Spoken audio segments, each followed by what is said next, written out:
पुरानी पेंशन बहाली की मांग को लेकर कर्मचारी संगठनों ने निर्णायक आंदोलन छेड़ दिया है। कर्मचारी संगठन आगामी 26 फरवरी को हल्द्वानी में पुरानी पेंशन बहाली की मांग को लेकर जोरदार प्रदर्शन करेंगे। पुरानी पेंशन बहाली राष्ट्रीय आंदोलन के अध्यक्ष नरेंद्र पालनी तथा महामंत्री कमलेश पांडे सहित अन्य सदस्यों ने पत्रकार वार्ता करते हुए आंदोलन की रणनीति का खुलासा किया तथा आगामी 26 फरवरी के आंदोलन को सफल बनाने की अपील की। संगठन के अध्यक्ष ने कहा कि पेंशन प्राप्त करना किसी भी कर्मचारी का अधिकार है।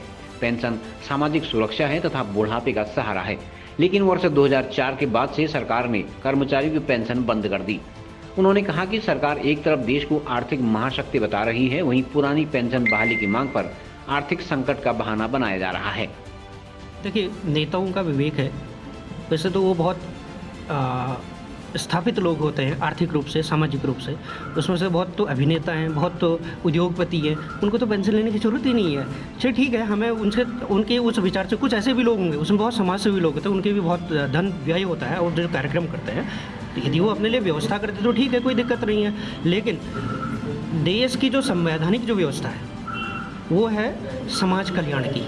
लोकतंत्र, भारतीय संविधान इस बात की गारंटी देता है कि जो भारत का जो देश होगा, जो संविधान है, उसने कहा कि एक लोकतांत्रिक देश है जिसमें समाज कल्याण की बात रखी जाएगी, उसकी सुरक्षा दी जाएगी।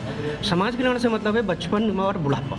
और जब वो अपने कर्मचारियों को उस जिम्मेदारी, उस मांग को या उस सुरक्षा को देने में अक्षम है, तो ये बड़ा खेदजनक है कि एक ऐसी व्यवस्था, एक ऐसा लोकतंत्र जो अपने ही उस मशीनरी को उस सिस्टम को, मशीनरी को चलाने के लिए जो लोग होते हैं उनकी सुरक्षा नहीं कर सकती। ये बड़ा खेदजनक है। दूसरी बात, आपने कहा कि वो अपनी बंद करते तो हमारी आप क्या करेंगे? निश्चित रूप से हमें तो पेंशन चाहिए। उनका स्तर अलग होता है, वो लोग वैसे ही आर्थिक रूप से बहुत सक्षम होते हैं। हम लोग मध्यम, निम्न मध्यम और बहुत कम आर्थिक स्थिति, कमज़ोर आर्थिक स्थिति वाले लोग होते हैं, जिनका एकमात्र अर्निंग जो होती है वो नौकरी है या फिर अपना सरकारी सेवा है। और बुढ़ापे में, रिटायरमेंट के पश्चात हम अभी बात कर चुके हैं कि भाई बुढ़ापे के बाद हमारी जो स्थिति होगी, हम आर्थिक शारीरिक रूप से भी सक्षम नहीं होंगे, हम मानसिक रूप से भी सक्षम नहीं होंगे। तो उस अवस्था में, उस एज में हमें हर हाल में कुछ जो हमारी जो एन्युटी होती है, जो हमारी जो सरकार या संविधान के द्वारा जो व्यवस्थित जो चीज़ें हैं वो हमें मिलनी चाहिए, वो पेंशन के रूप में। और हम चाहते हैं कि जो हमारी पेंशन हो वो एक शेयर मार्केट के जुए के आधार पर ना हो। हमें चाहिए हमारी अपनी पुरानी पेंशन, वो भी सरकार के सरकारी कोष से।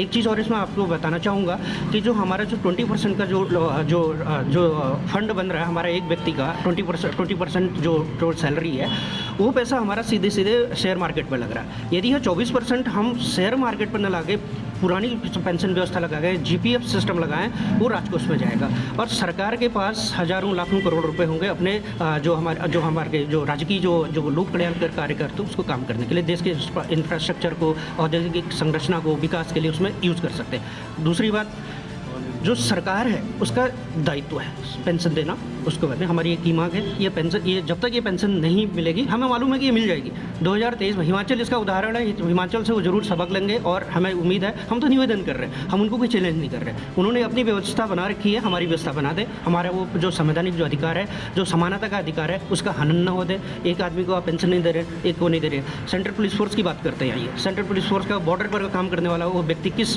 जज्बे के साथ, किस उत्साह के साथ, किस जोश के साथ करेगा? क्या उसके अंदर निष्ठा होगी? एक को आप पुरानी पेंशन दे रहे हैं और एक को नई पेंशन दे रहे हैं, वो आदमी बॉर्डर पर कैसे काम करेगा? उसका क्या मनोबल होगा? किस जोश के साथ वो दुश्मन के साथ लड़ पाएगा? सर, ये जो हमारी पुरानी पेंशन बहाली की डिमांड है, ये जो हमारे साथी अब नियरली जो रिटायर हुए हैं, उन साथियों से हमें पता चल रहा है कि 1000, 1500, 2000 तक की पेंशन मिल रही है। तो इससे हम लोग बहुत ज़्यादा फ्रस्ट्रेटेड हैं और हम बहुत दुखी भी हैं कि भाई हम सरकार का काम कर रहे हैं और सरकार हमें जो है बुढ़ापे में जो है हमें ऐसे दर बदर कर रही है।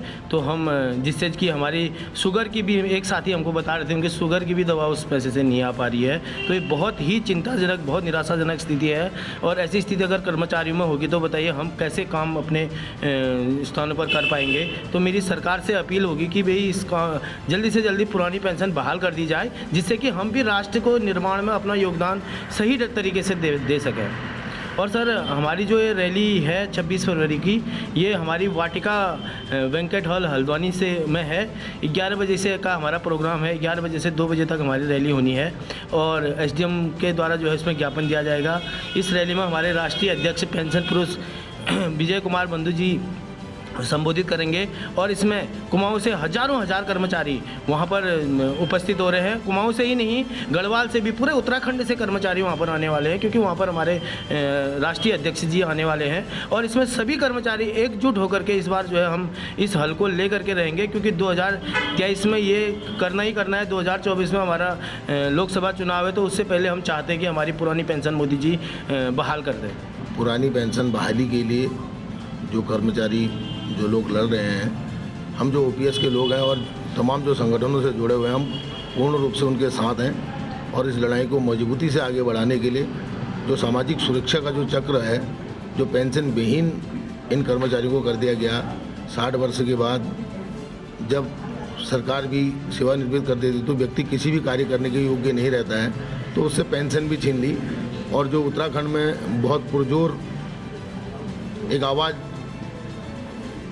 प्रदेश सरकार और केंद्र सरकार के लिए उठ रही है कि पुरानी पेंशन बहाल करी जाए, तो ओपीएस के तमाम कर्मचारी और जितने भी संगठन हैं पेंशन के लिए आंदोलनरत कर्मचारियों के साथ हैं और पुरजोर उनके साथ हैं और हरदम उनके साथ रहेंगे। मैं सभी लोगों से अपील करूंगा कि पुरानी पेंशन बहाली के लिए जो भी आंदोलन प्रदेश के अंदर हो रहे हैं उनमें बढ़ चढ़कर हिस्सेदारी लें और इस आंदोलन को सफल बनाएं।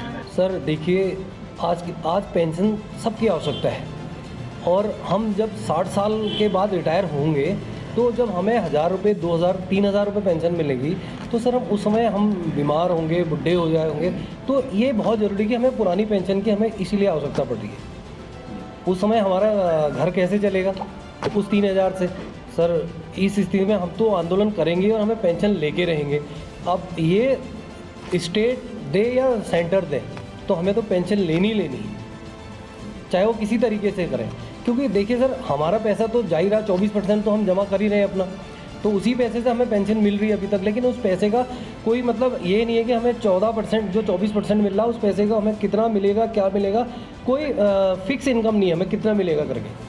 आगे के लिए सर इसके बाद हमारा कार्यक्रम दिल्ली में लगना है उस मार्च में, उसमें कम से कम हमारे 30 लाख कर्मचारी सारे देश से वहाँ इकट्ठा होंगे और वहाँ पर आंदोलन करेंगे। सर देखिए, आर्थिक बोझ तो अगर केंद्र सरकार को अगर पड़ रहा है, तो वो अपने मित्र हैं, तो उनको वहाँ से उनका जो लोन राइट ऑफ कर रही है, वो कैसे कर रही है? तो इसका मतलब कोई ऐसा है नहीं उनका, और पैसा हमारा ही है। आपकी सैलरी से वो करता है? जी सर, यहाँ से हम लगभग 1000 कर्मचारी जाएंगे, और मेरा सभी कर्मचारियों से निवेदन रहेगा कि अधिक से अधिक संख्या में आप लोग हल्द्वानी पहुँचें और इस आंदोलन को सफल बनाएं। इससे पहले भी एक संगठन ने आंदोलन किया था, तो अब जो संगठन लड़ रहे हैं एक ही लड़ाई को, तो क्या इससे आपको लगता है कि लड़ाई कमज़ोर? ना, इससे मुझे नहीं लगता कि इससे कोई हमारा लड़ाई कमज़ोर होगी, क्योंकि हमारा लक्ष्य एक है, तो और हमारा, मुझे तो लगता है इससे और मजबूत होगा। CCN न्यूज़ के लिए ब्यूरो रिपोर्ट, बागेश्वर।